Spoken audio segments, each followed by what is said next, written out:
sustainable housing. I'm very pleased that we have a distinguished lineup of speakers who will be taken to the floor very soon. The first panel, for around 35 minutes, will focus on steps towards the affordable and sustainable housing platform, and the second part of the panel would look at local solutions. But before we start, I'm delighted to welcome to the lectern the Vice President at the EIB Group responsible for housing, Ioannis Tsakiris. The floor is yours.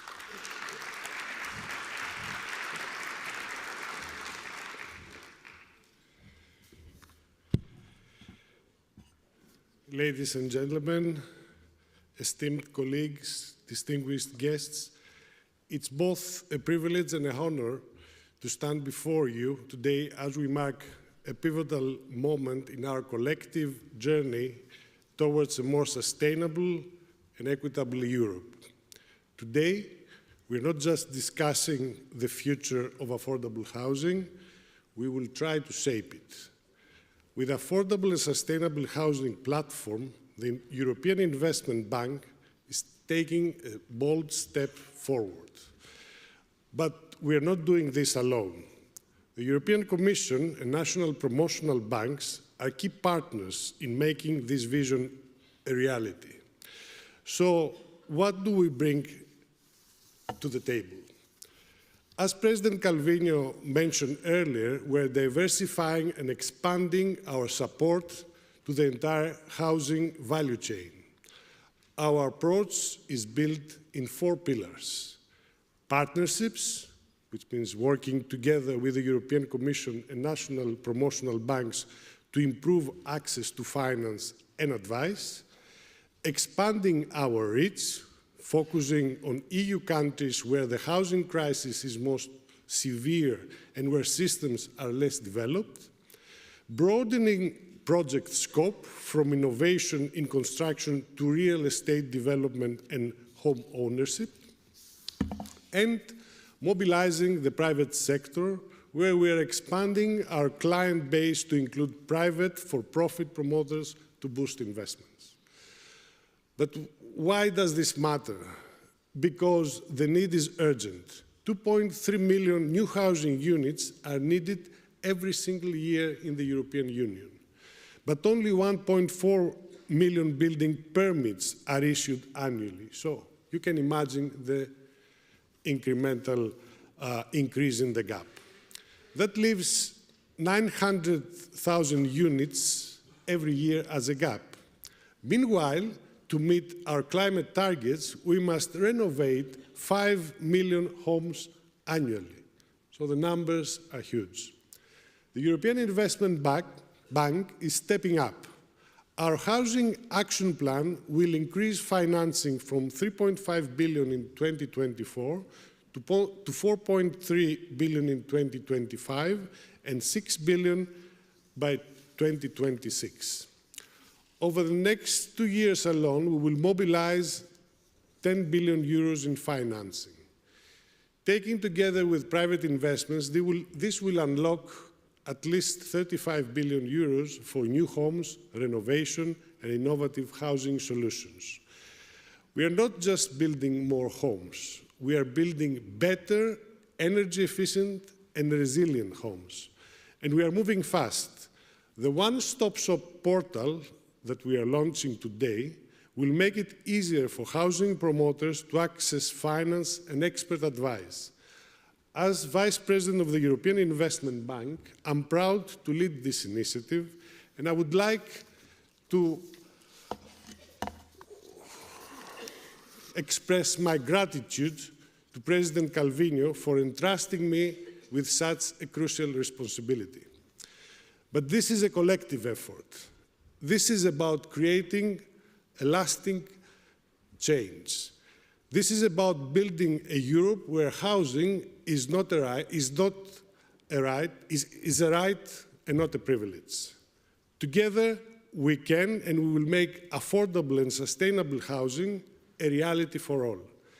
That is why I'm pleased to share with you our first actions towards this collective effort. Please have a look and test our new one-stop shop online investment portal for the affordable and sustainable housing. Thank you very much.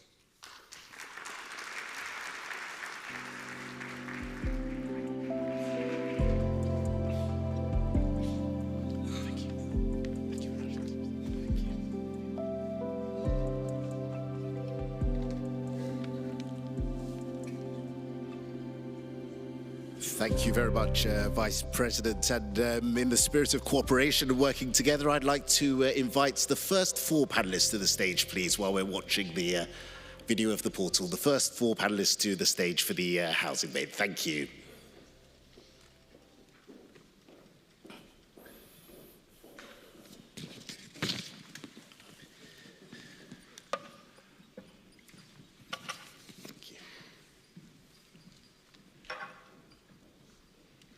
Missing one. Okay, super.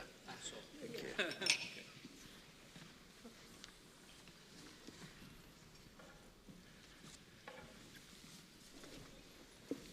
Right, just checking everyone's settled in and feeling at home. Yes, brilliant. So we can start. As I mentioned, so this first panel will look at the steps towards the housing platform, the Pan-European housing platform. Now, after looking at the great video earlier on and listening to the speeches, I'd really like to hear the views from our panelists today on these first steps towards the platform. And actually, Irene, you were recently nominated as a chair at the European Parliament on housing. I mean, what are your views so far on the steps towards a pan-European housing platform? So first of all, thank you. Thank you for this opportunity, and thank you to the EIB also for the effort that is putting in for this plan, which is certainly very, very welcome. In the Parliament with the Special Committee, what we are trying to do is, first of all, to have a real recognition, analysis of the needs at the European level, because right now we do have this macro data that the Commissioner mentioned, so we know that there is an emergency crisis. We know that prices are unaffordable for not just the most, the lower income, but also increasingly the medium class. So we need to provide answers. But right now we are still trying to understand what are the problems, because every country, every region, different cities have different problems, different needs. So we are trying to better understand and also have a sort of analysis of what are the sources of the possible source of funding at the European level. Again, Commissioner mentioned some of the tools that we may already have available to support investments in the various member states. So we are now looking at all these possible sources, but then we will also need to have a more harmonized plan for the future with the stronger resources at the European level that could be matched also public and private, so with private resources at all levels. So it's a big effort that we are trying to do, but I think it will be vital and important also, for example, very simply to exchange best practices, to know what is working, because we have interesting, great speakers that may also already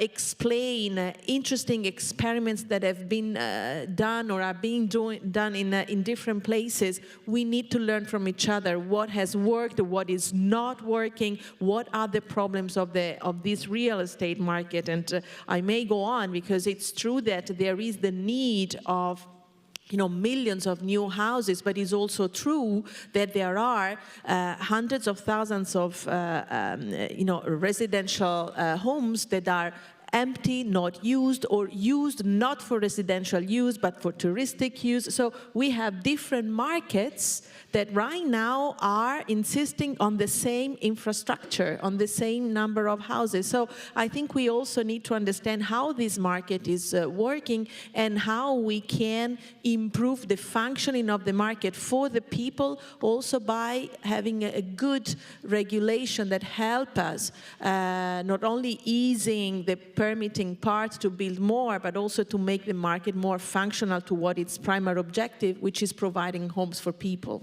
Indeed, and it's important to keep that focus on the primary objective. And I liked what you said earlier on about us already having some of the tools, but it's true that maybe we don't have all of them. And I understand that your committee produced a report recently on possible solutions to the housing challenge. And I was wondering if you could share a few ideas with us all here today. That would be the outcome of our committee. So our committee is a special committee of the Parliament, and the objective is to work to produce an initiative report. So it's a report that will summarize all the findings of our work over this year. So we hope to be able to deliver in a year, along with ideas and proposals that could feed into the European Commission plan for affordable housing. So we are in strict contact and cooperation with the Commissioner because we really want to be aligned. And I think this will be the key word for the work that we need to do, alignment. So making sure, for example, that the work of the EIB and the pan-European platform is also aligned with the needs and the work that individual member states are doing, that the European Commission is doing, because in this way we can really be effective in delivering with, in the most effective way, without, dispersing energies or duplicating efforts. So I think this is of vital importance. Indeed, and not wanting to get ahead of ourselves, but very much looking forward to seeing the conclusions when the report is ready. I wanted to move across to the Commission from one side of the stage to the other.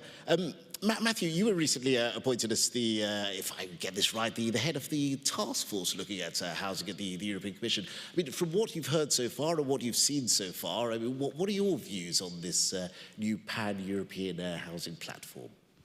Well, thank you very much. It's delightful to be here, and thank you for the opportunity to talk about this from the perspective of the task force.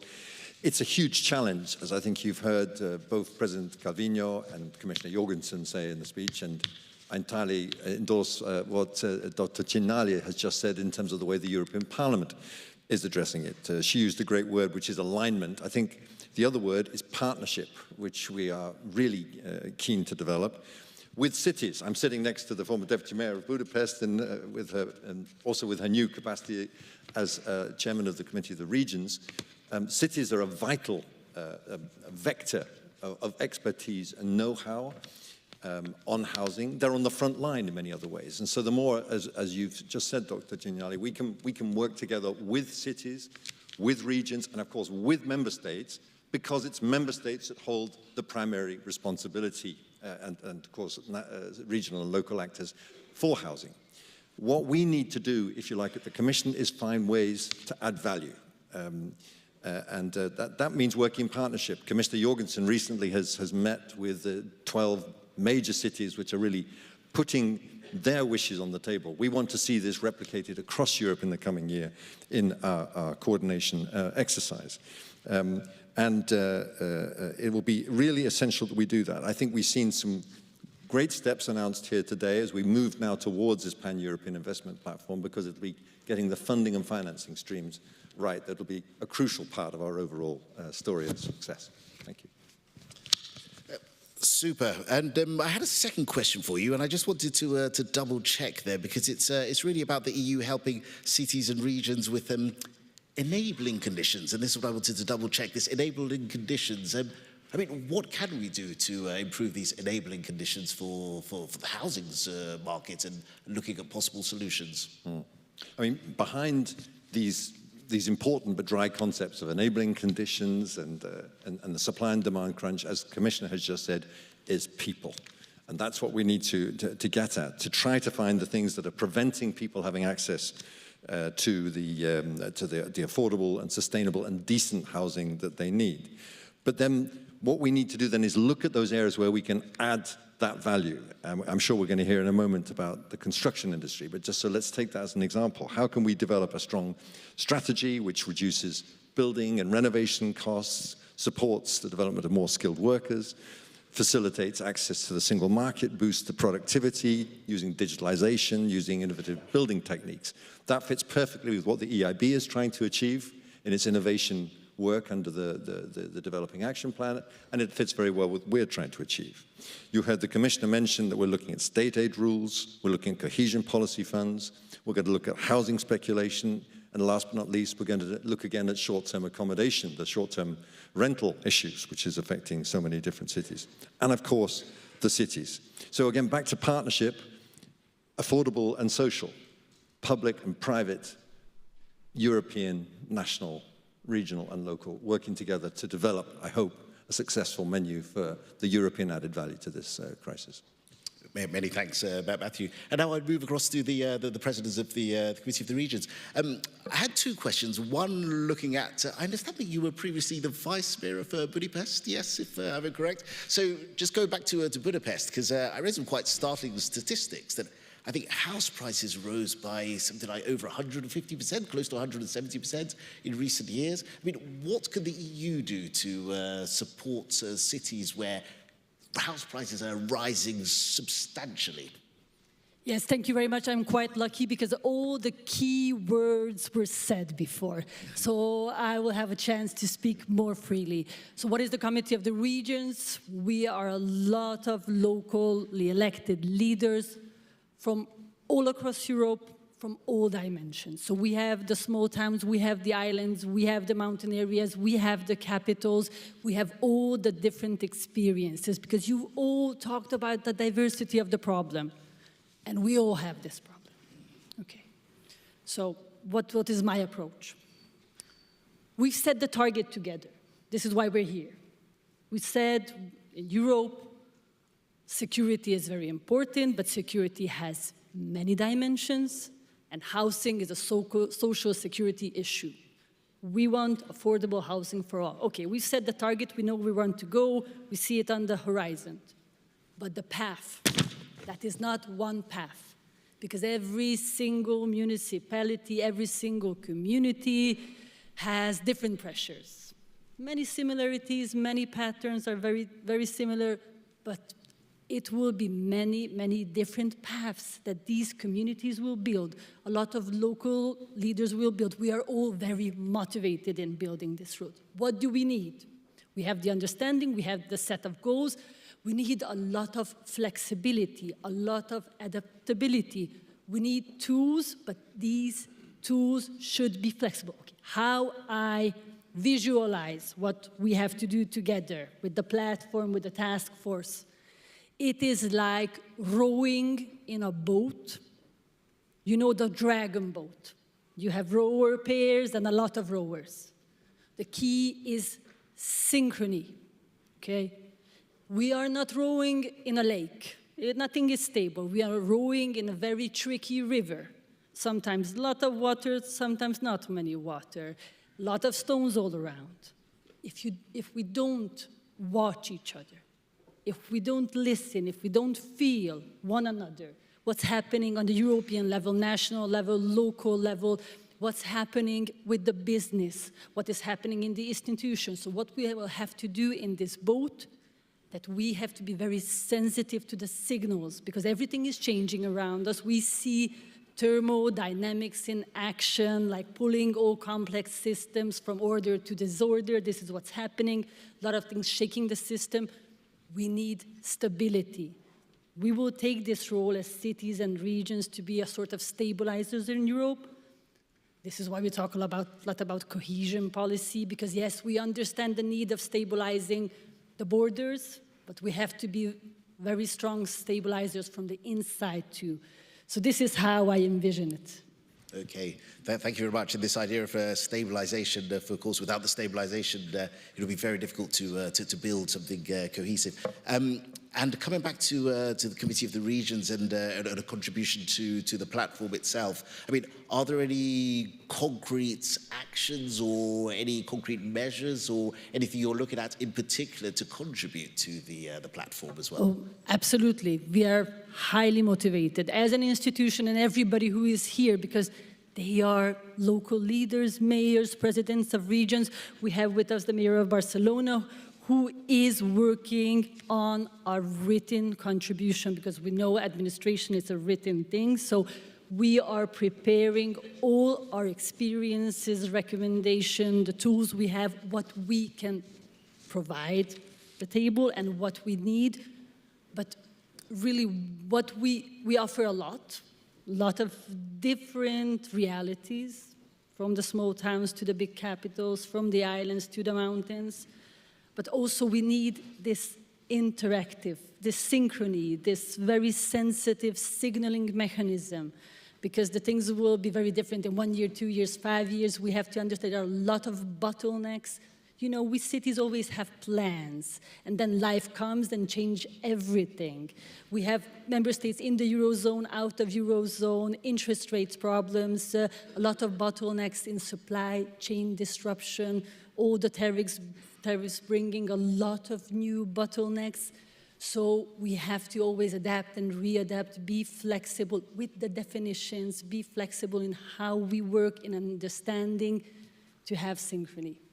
I'll stop. Okay, thank you very much. So we've talked about regulation, we've talked about policy, we've talked about stability. I'd like to hear some views from the industry's point of view, and I'm very pleased that we have the president of, let me get this right, the European Construction Industry Federation, FIEC. The challenges are different, and the problems are different, and the solutions are different. But one thing, I think it was the president who mentioned this earlier on, that we know for sure, is that affordability is a constant challenge. What can the industry do, or from your point of view, what could the industry do to really make houses more affordable? I mean, is there anything that we can do as an industry to address the affordability issue? Yes, I will try to answer. And first of all, I would like to thank you for inviting us in this important moment. And we think that when we speak about construction cost, we need to understand that it's only part of the whole. So we think that we need to have a global approach on these issues, because we have also to consider all the other factors that has a big impact on the general cost. We have to think about the availability of the land, the construction cost of the materials, the waste, the shortage of skilled workers. So we need to consider in a more holistic way. For sure, innovation and digitalization has a crucial role for the future in order to also to increase the productivity of our sector. But this, from our point of view, start from the BIM, the building model, the building information model, because we need to have a digital plan of buildings. This is the starting point, and we need to do it to introduce in all the construction processes. I would like to give some examples of what we can do. We have experience with, for example, innovation and digitalization. We have experience of some of the most advanced companies in Europe that they have implemented digital technologies and procedures in their projects. And according to some data that we collect, we see that they can reduce the errors in the construction site by 20%. That means to reduce the delays, and for sure we have a reduction of cost. But also this kind of things require time. It's not so easy to implement them. We need to upskill and reskill a lot of workers, and we need to have a lot of investment. And this is, again, a big, big concern from our perspective. I'm representing 3 million of companies. Our sector has a lot, 95% of the companies has less than 10 employees. So we need to keep in mind the big fragmentation that we have in our sector. For sure, it's something that we need to change, but it's not so easy. And I think that part of it is natural, is inside the characteristic of our business model.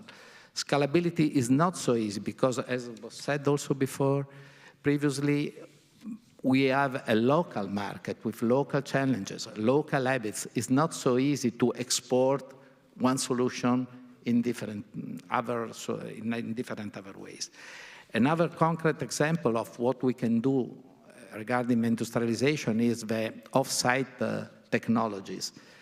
We have this experience also in France, in Italy, there are some examples, in Germany and in Nordic countries.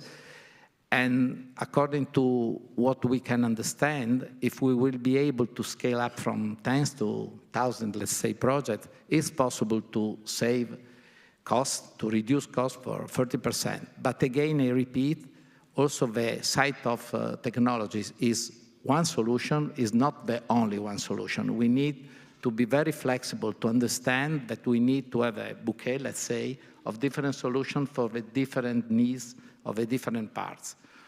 Finally, I would like also to underline the problem of the administrative and regulatory burdens. We need really, was said also before, to accelerate all the procedures. It makes really not sense that to have to obtain a construction permit sometimes it takes more than 5, 10 years. And this is something that is not only in one country. I have experience of Italy, but it's not only in my country that we have to face such big problems. And we need really to simplify the procedures. There are a lot of environmental rules that are not so easy to comply. And so this is my message, let's say.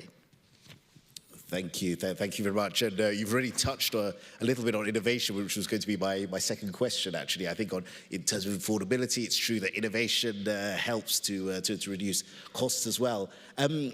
How could the industry become more innovative? I mean, are there any tools, are there any measures that one could apply to not just focus on the affordability issue, but also on innovation as well? I think that we need, for sure, a greater support. We need the EU smart funds. We need to involve a lot of private, flexible investments. Innovation and digitalization needs investment, I think, and we welcome the new platform that we heard before to support affordable housing. And we also think that it will be important that they will consider some key points of the former Juncker plan. For example, then, as was said before, the one-stop shop, the idea to put together private and public investments, and also the advisory function to the beneficiaries, because this is again related with the consistency of our companies that are, again, I repeat, small, very small companies a lot of time.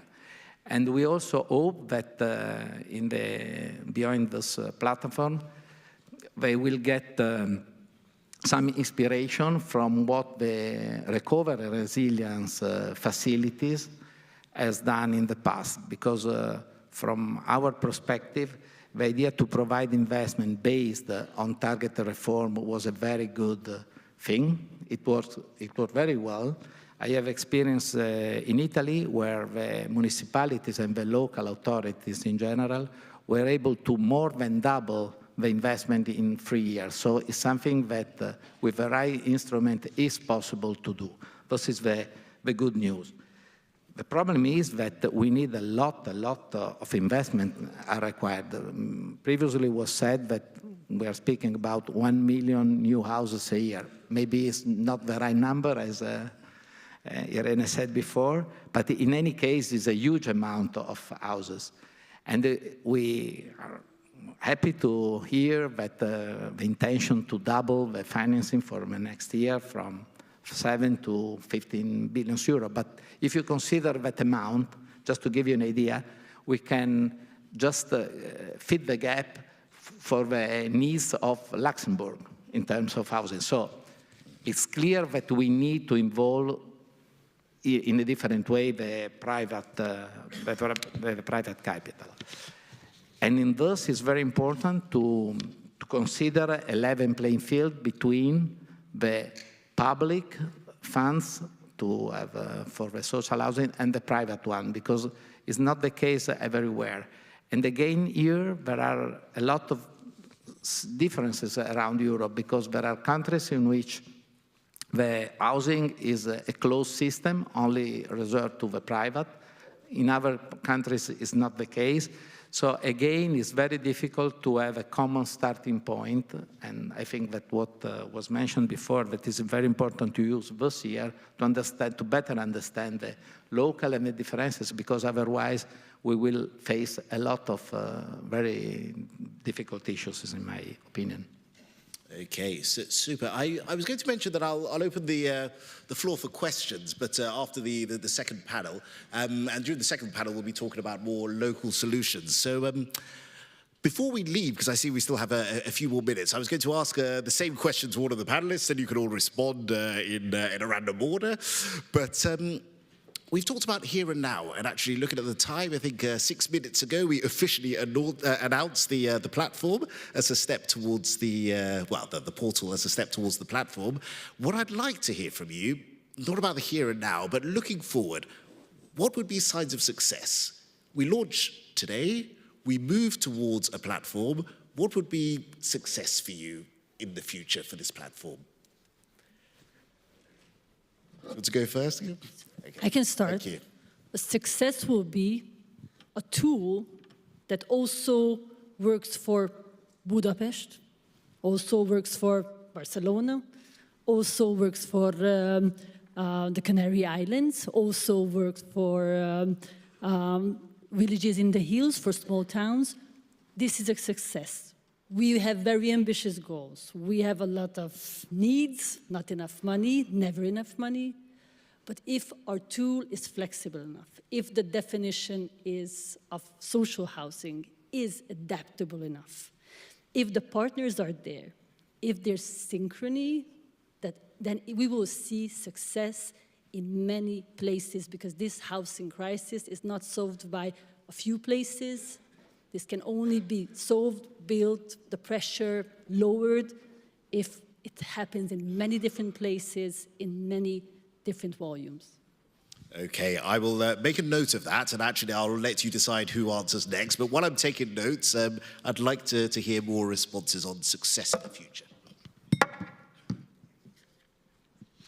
Well, thank you. I think the Commission should go last, generally speaking, but to pick it up. I'm going to be measured in what I say here, because I think we've heard profoundly, passionately why housing is so important for European citizenry. But we need to recall the primary responsibility is for member states and regions and cities. So how can we best support those efforts? So my answer is to really have taken, in the course of this mandate, under the leadership of Commissioner Jorgensen, measurable steps towards helping address both the supply and the demand side and produce more affordable, sustainable and decent housing in every part of the European Union where this is necessary. And that's not to say that the European Commission is coming as like a messiah to fix all the problems. We are here as the messiah's assistant to try to fix these things on the ground in a measurable way. Thank you. Can I? Okay, of course I agree with everything that has been said before, but if I may add something, for me success would be to see that we are achieving some concrete results for the people. And I just want to give you a few examples. Just a few months ago, I met a young, talented boy that was admitted in a very prestigious university in one of our top cities. I'm not going to mention either the university or the city, but he said that he will pick, he cannot go, that he will renounce that because his family cannot afford to pay for a room in that city, and of course to pay for the books, for the school and everything, and things like that. And he was not the first one. I heard a young woman, talented woman, that couldn't accept an internship because it was paid too low compared to how much she would have to pay for the rent in that other big city. I've heard younger families that were pushed out from the cities where they were born and raised because they couldn't afford to live there, okay? So I hope that all one of us keep in mind that our primary objectives is to make our cities livable again for the European citizens, because otherwise we will have failed our mission.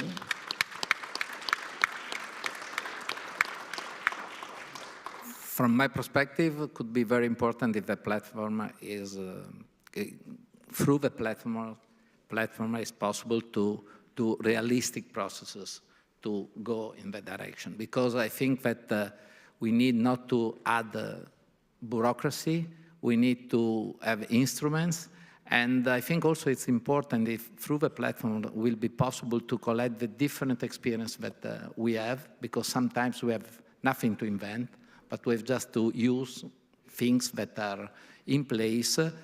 And I think that going around Europe is possible to find very good best practice, and the platform has also to be, let's say, a library of best practice in which the single companies, the municipalities can go and understand if something is possible to do. I think that those could be a good role for the platform.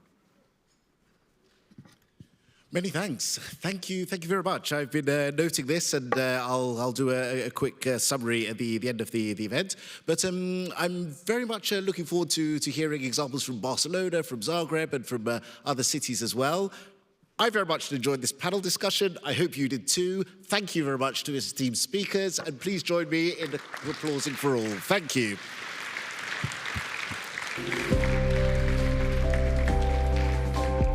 I'd now like to ask the other panelists to join for the housing panel on looking at local solutions, please. Thank you. Please join me on the stage.